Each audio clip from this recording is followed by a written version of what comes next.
오늘 이사야 29장의 말씀을 통하여서 슬프다 아리엘이여 라는 제목으로 말씀 나누도록 하겠습니다. 본문 1절 보겠습니다. 슬프다 아리엘이여 아리엘이여 다윗이 진친 성읍이여 해마다 절기가 돌아오려니와. 여기 아리엘은 다윗의 진친 성읍 즉 예루살렘을 의미합니다. 이 단어는 신을 의미하는 엘이라는 단어와 사자를 의미하는 단어인 아리의 합성어로 볼 수 있습니다. 문자적으로 보자면 하나님의 사자 이런 의미가 되는데 창세기 49장의 야곱의 인생의 말미에 그의 아들들에게 그가 예언의 기도를 하고 있을 때 넷째 아들 유다를 향해서 사자 새끼로 소개하고 있는 장면을 우리는 보게 됩니다. 또 이 유다 지파의 솔로몬의 궁전의 보좌 양 옆에 사자 모양의 석상이 있었던 점을 기인하여서 아리엘은 예루살렘을 지칭하는 것으로 볼 수 있습니다. 본문에는 찬란한 문화와 더불어 위엄을 간직했던 예루살렘을 나타내는 이 명칭과 더불어서 그 위용이 상실됨의 한탄으로 보여지는 메시지가 등장하고 있습니다. 6절에서 7절 보겠습니다. 만군의 여호와께서 우레와 지진과 큰 소리와 해오리 바람과 폭풍과 맹렬한 불꽃으로 그들을 징벌하실 것인즉 아리엘을 치는 열방의 무리 곧 아리엘과 그 요새를 쳐서 그를 곤고하게 하는 모든 자들 꿈같이 밤의 환상같이 되리니. 표면적 내용으로는 예루살렘의 패망이 하나님의 징벌, 6절에 보면 징벌이라고 나와 있죠. 심판으로 보입니다. 그러나 우리는 이사야서뿐 아니라 다른 성경 안에서도 이런 대목이 심판이 아닌 구원이다라고 풀어보았습니다. 그렇다면 왜 심판이 아닌 구원인가? 오늘 원론적인 이야기를 조금 드리고자 합니다. 왜냐하면 오늘의 본문을 이해하는데 필요하기 때문에 그렇습니다. 창세기 6장의 기록에 의하면 세상의 모든 사람들이 악할 뿐이다 라고 하나님께서 명시적으로 말씀하셨습니다. 그 모든 사람들이 결국은 하나님을 떠날 것이며 우상을 섬기며 제 권세 아래 제가 시키는 대로 제가 의도하는 대로밖에 살 수 없을 텐데 이것을 하나님께서는 아시는데 아시는 그분께서 홍수 이야기처럼 쓸어버리고 심판하는 것으로 일관한다면 세상은 존속히 어렵다라고 말씀드릴 수 있겠습니다. 우리가 살펴본 이사야서 안에서도 참 많은 나라와 참 많은 민족들을 향한 메시지가 등장하고 있습니다. 남북 이스라엘, 남쪽의 유다와 북쪽의 이스라엘 백성들을 시작으로 주변의 여러 민족들, 여러 나라들에 대한 언급이 있는데 그들 모두를 하나님께서 심판하시고 또 그들을 징벌하신다면 표면적으로 보이는 그 메시지대로라면 그러면 세상에 어느 나라가 존속을 할 수 있으며 또 어느 민족이 존속될 수 있겠습니까? 더불어 그 한 나라 한 나라를 심판하시고 패망케 하신다고 해서 다른 나라 다른 민족이 일어났을 때 다른 결과들 다른 모습들을 창출해낼 수 있는가? 그럴 수 없다라고 성경은 말씀하고 있습니다. 때문에 근원적인 문제가 해결되지 않는다면 끝나지 않을 죄의 메비우스 띠만을 보일 뿐이겠죠. 전지전능하신 하나님, 우리가 모든 것을 알 수 있고 모든 것을 알 수 있다라고 표현하고 있는 이 하나님께서 이것을 아심에도 불구하고 근원적인 문제가 아닌 바뀌지 않을 그들을 심판하고 징벌해야 될 이유가 어디 있겠느냐라는 말씀을 드려봅니다. 저와 여러분의 상식선에서도 이것을 알 수 있습니다. 하물며 모든 것을 아시는 하나님께서이겠습니까? 오늘 본문에 슬프다라는 탄식으로 시작되고 있는데 그러나 이 동일한 단어가 이사야서 안에서 보아도 동일한 단어인데 전혀 다른 해석과 번역을 하고 있는 대목들을 우리는 찾아볼 수 있습니다. 28장 1절 볼까요? 우리가 지난주에 살펴본 28장 에브라임의 술 취한 자들의 교만한 면류관은 화 있을진저 술에 빠진 자의 성 곧 영화로운 관같이 기름진 골짜기 꼭대기에 세운 성이여 세잔에 가는 꽃 같으니 화 있을진저. 자, 여기에 오늘 본문하고 동일한 단어가 등장합니다. 슬프다 라고 오늘 본문에는 표현하고 있는데 28장에는 다른 표현으로 등장하고 있습니다. 어떤 표현이냐면 화 있을진저입니다. 화 있을진저. 자, 이 단어가 분명 또한 원어에는 제일 앞부분에 시작되고 있어요. 호이라는 감탄사로부터 시작해서 본문이 시작되고 있는데 동일하게 28장도 29장도 그렇게 시작되고 있는데 28장에는 마치 이 단어가 뒤에 등장하는 것처럼 번역하고 있습니다. 이는 이스라엘을 하나님의 포도원으로 묘사하고 있는 이사야 본문 가운데도 동일하게 우리가 발견해 볼 수 있는데요. 5장 8절 말씀 볼까요? 가옥에 가옥을 이루며 전토에 전토를 더하여 빈틈없도록 하고 이 땅 가운데서 홀로 거주하려 하는 자들은 화 있을진저. 네, 이 단어가 동일한 단어입니다. 화 있을진저. 그리고 또 원문에는 제일 앞에 등장하는 단어인데 이렇게 28장과 5장에는 뒷부분에 그리고 다른 의미로 번역하고 있다라는 것입니다. 이는 성경의 번역 과정 가운데 얼마든지 사람의 생각과 가치관이 반영될 수 있는 대목이라 할 수 있겠습니다. 그렇다면 왜 이런 번역의 차이를 보이는가 우리가 아니 생각해 볼 수 없겠습니다.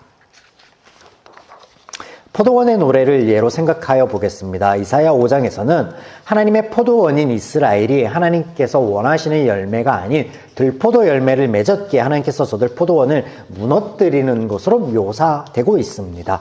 그런데 동일한 포도원의 노래 27장에서는 4절 말씀 어떻게 표현하는지 볼까요? 나는 포도원에 대하여 노함이 없나니 찔레와 가시가 나를 대적하여 싸운다 하자 내가 그것을 밟고 모아 불사르리라. 하나님께서 포도원에 대하여 노함이 없다라고 선포하고 계십니다. 여기 노함이란 문자 그대로 분냄, 화를 내는 것, 격한 불쾌감 등을 의미하는 단어인데 포도원에 대해서 이스라엘에 대해서 하나님이 이런 분냄도 격함 감정도 불쾌함을 느끼는 감정도 없다라고 선포하고 계세요. 그런데 우리가 이미 살펴보았듯 5장에서는 포도원에 찔레와 가시가 나와 포도원을 망치도록 하나님께서 놓아두시는 분으로 소개하고 있는데 27장에서는 전혀 다른 모습으로 소개하고 있습니다. 찔레와 가시를 제거하여 주시는 분으로, 종국에 열매 맺게 하시는 분으로. 자, 그렇다면 이 두 표현 가운데 무엇이 맞는 하나님의 모습입니까? 야고보서 3장에 보시면 한 우물에 단물과 쓴물이 날 수 없음에 대해서 말씀하심으로 한 입에서 찬송과 저주가 동시에 나올 수 없다라고 하나님께서 말씀하고 계세요. 하물며 하나님께서 왜 포도원의 노래에 대해서는 포도원과 하나님의 관계에 대해서는 이스라엘과 하나님의 관계에 대해서는 죄인과 하나님의 관계에 대해서는 5장과 27장의 말씀에 다르게 표현하고 있을까? 여러분 또한 심판이라는 주제와 구원이라는 주제가 일치할 수 있는 대목입니까? 접목할 수 있는 개념입니까? 구원은 은혜인데 심판은 그 어디에도 은혜가 없습니다. 물과 기름과 같이 섞일 수 없는 개념입니다. 그런데 이사야서에는 이게 동시에 등장하고 있습니다. 심판과 구원. 심판함으로 구원하시겠다. 말을 그냥 갖다 붙인 거지 사실상은 개념상 맞지 않는 말이에요. 말도 안 되는 말입니다. 성경의 이런 대목은요, 해석의 문제가 됩니다. 때문에 번역가들이 이것을 반영하고 어떤 대목에서는 화로다라고 번역하고 있고 또 어떤 대목에서는 슬프다라고 같은 단어임에도 불구하고 서로 다른 의미로 전달하고 있는데 이것은 그 번역가들의 이해의 한계 안에서 온다라고 말씀드립니다. 이에 대한 하나님의 말씀이 오늘 본문에도 등장하고 있습니다. 13절 말씀 볼까요?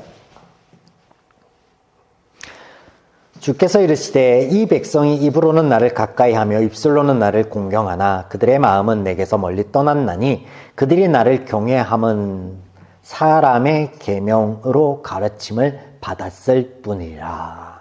사람의 계명으로 가르침을 받은 결과 하나님에 대한 경외의 마음은 사라지고 경외하는 마음만이 남았다.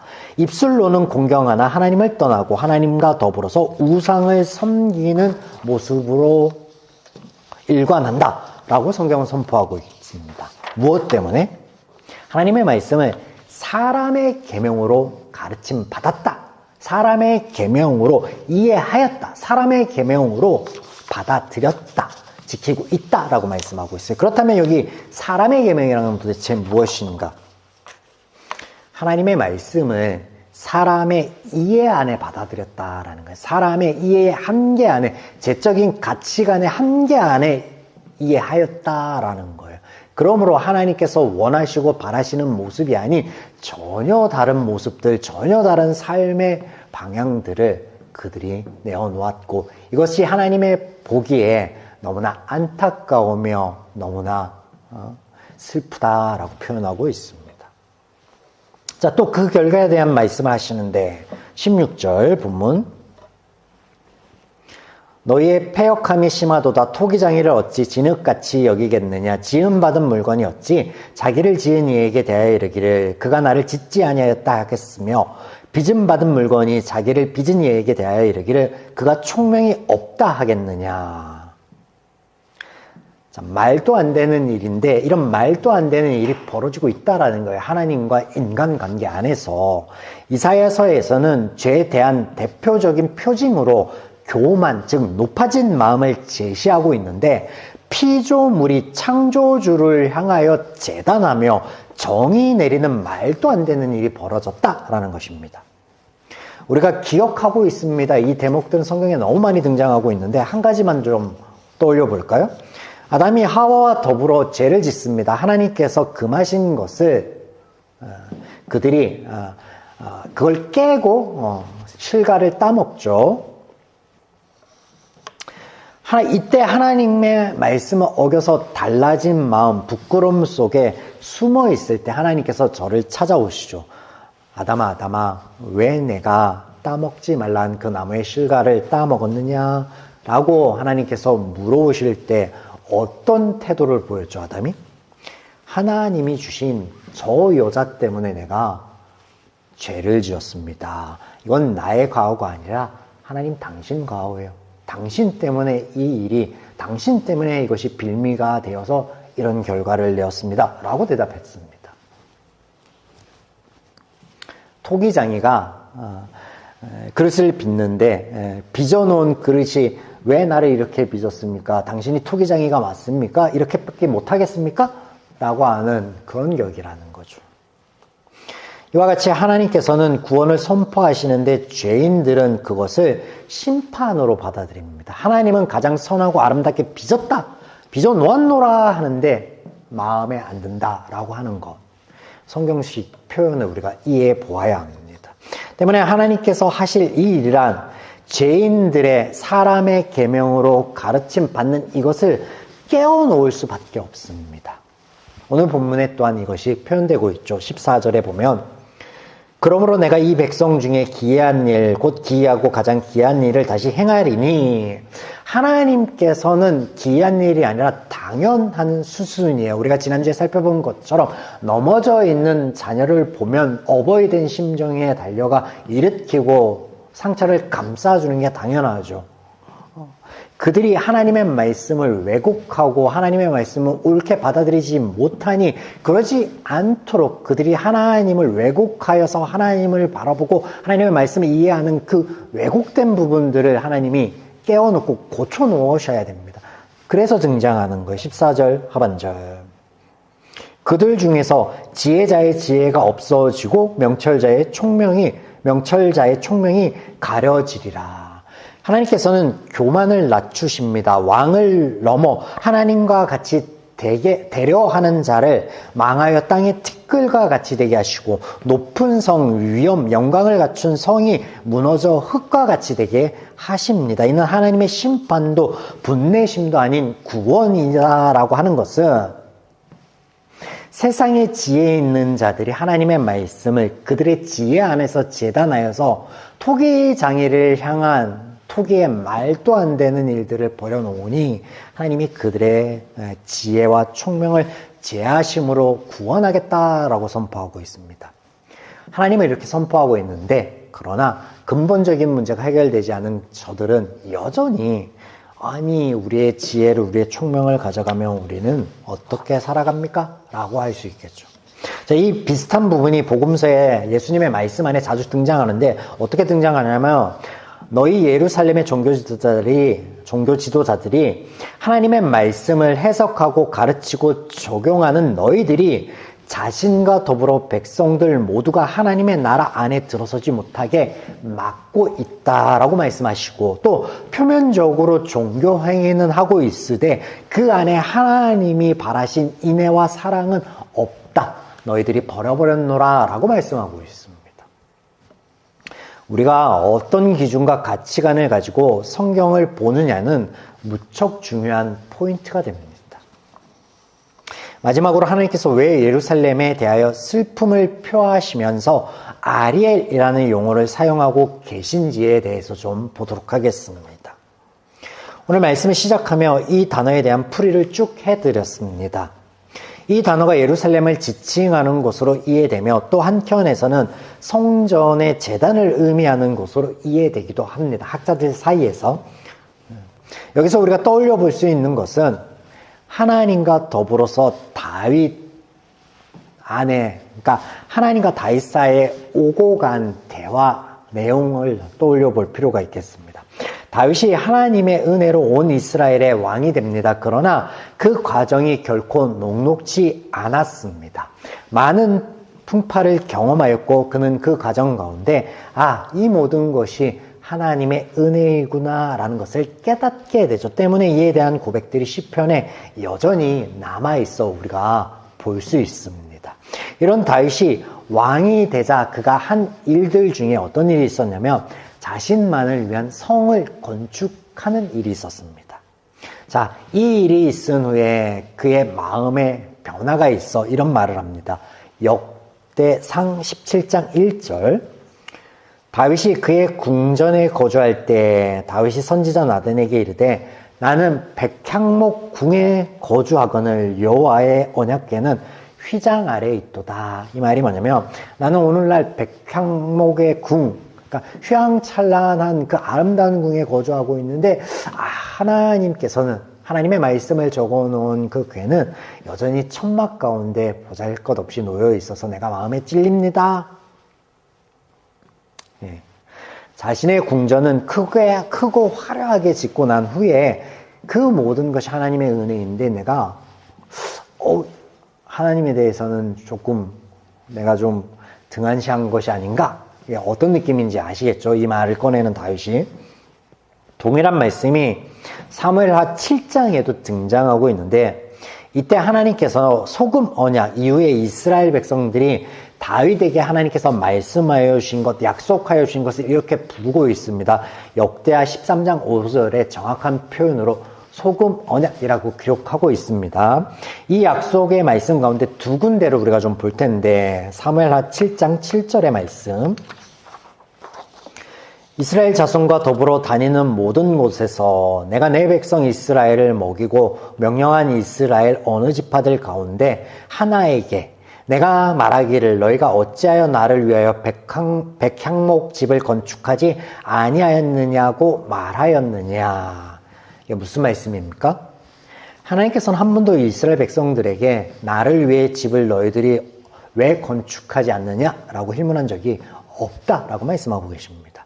네, 하나님께서는요, 당신을 향하여서 그 어떠한 것도 형상화하여서 짓지 말고 만들지 말라라고 십계명 말씀 안에 분명하게 말씀하고 계십니다. 그러나 우리가 아는 바 죄는 하나님과 다른 마음이기에 다윗의 그 민망함은 죄된 것이죠. 그래서 짓고자 하는 거예요. 그리고 또 그가 궁 자체를 지은 것 자체가 이미 민수기에서 하나님께서 말씀하여 주신 것을 어긴 거예요. 이스라엘을 위해서 왕이 되는 자는 삼가할 것인데 그 안에 재물을 쌓지 말라고 하였잖아요. 근데 자신을 위해 궁을 짓고 하나님께 민망해하는 것, 죄인의 마음, 죄된 어떤 모습을 우리에게 보여주는 거죠. 자, 각설. 다시 사무엘 하 7장의 16절 말씀 보겠습니다. 내 집과 내 나라가 내 앞에서 영원히 보존되고 내 왕위가 영원히 견고하리라 하셨다 하라. 이를 이스라엘이 소금 언약으로 부르며 이해하길 다윗의 왕위가 하나님의 약속대로 영원할 것이야 라고 이해하였습니다. 때문에 예수님께서 메시아로 그들 가운데 오셨을 때 저가 다윗 때의 견고한 그 크고 화려한 왕위를 이어서 그런 큰 나라를 다시 일으켜 세울 것이다 라고 기대하였습니다. 그러나 하나님께서는 저들 죄인의 이해가 아닌 하나님의 말씀 안에 오셨고 죽으셨고 부활하셨습니다. 다윗을 통해 하신 하나님의 말씀은 우리가 이미 나누었듯 다윗, 네가 나를 위하여 역사하고 일하는 거야 아니야. 나 여호와가 너를 위하여 일할게 라는 의미입니다. 왕권의 광화, 왕권의 영원성 그런 말이 아니에요. 하나님께서는 죄인의 모든 상황과 여건, 원인을 아시기에 해결하여 주시는 분, 구원하여 주시는 분입니다. 일하시는 하나님으로 성경은 오늘도 소개하고 있고 다윗에게도 그런 하나님을 소개하고 있었습니다. 그럼에도 불구하고 그런 하나님이 하나님으로 다가오지 않고 하나님의 말씀을 받아들이지 못함은, 이해하지 못함은 무엇 때문이라고요? 죄의 가치관 때문이다. 죄인이기 때문에 그렇다라는 것입니다. 하나님께서 세상의 지혜와 명철을 거두어 저들을 혼란케 하고 또 삶이 피폐하기를 바라셔서 그런 것이 아니다라는 거예요. 다음과 같은 결과들을 만들어 놓으실 것으로 본문에는 하나님의 구원을 소개하고 있는데 본문 18절과 19절 말씀, 그날에 못 듣는 사람이 책의 말을 들을 것이며 어둡고 캄캄한 데서 맹인의 눈이 볼 것이며 겸손한 자에게 여호와로 말미암아 기쁨이 더하겠고 사람 중 가난한 자가 이스라엘의 거룩한 이로 말미암아 즐거워하리라. 어떻게 표현되고 있냐면 눈을 떠 있어도 보지 못하던 자, 귀가 열려 있어도 듣지 못하던 자, 이게 죄인의 상태, 하나님의 말씀에 대해서, 하나님의 역사에 대해서 뭘 이해하고 있는 죄인의 상태였다면 하나님께서 그 근원적인 문제, 제 문제를 해결하여 주실 때에는, 그때에는 그 결과, 그날에 못 듣는 사람이 하나님의 말씀을 듣는다라고 해요. 캄캄한 데에 있는 맹인이 눈으로 본다라고 합니다. 그런 일들로 인하여 어떤 일들이 생기냐? 하나님의 그 역사로 인하여, 하나님의 그 구원으로 인하여 삶의 기쁨이 넘치고 즐거움이 넘칠 것으로 말씀하고 있습니다. 여러분, 사랑하는 여러분, 우리가 어떤 기준과 가치관을 가지고 성경을 보느냐는 무척 중요한 포인트입니다. 죄인의 그 이해와 같이 하나님의 은혜의 역사를, 구원을 우리가 다 이해하지 못할 심판으로, 징계로 볼 것이냐. 그래서 우리의 삶 가운데도 우리를 채찍질하며 신앙생활 할 것인가. 아니면 오늘 말씀을 통하여서 하나님의 구원이 무엇인지, 하나님의 역사하심이 무엇이며 우리의 삶 가운데 바라시고 원하시는 우리의 상이 무엇인지를 안다면 그 자유함 안에 우리가 기쁨으로 신앙생활 할 것인지는 오롯이 저와 여러분의 몫입니다.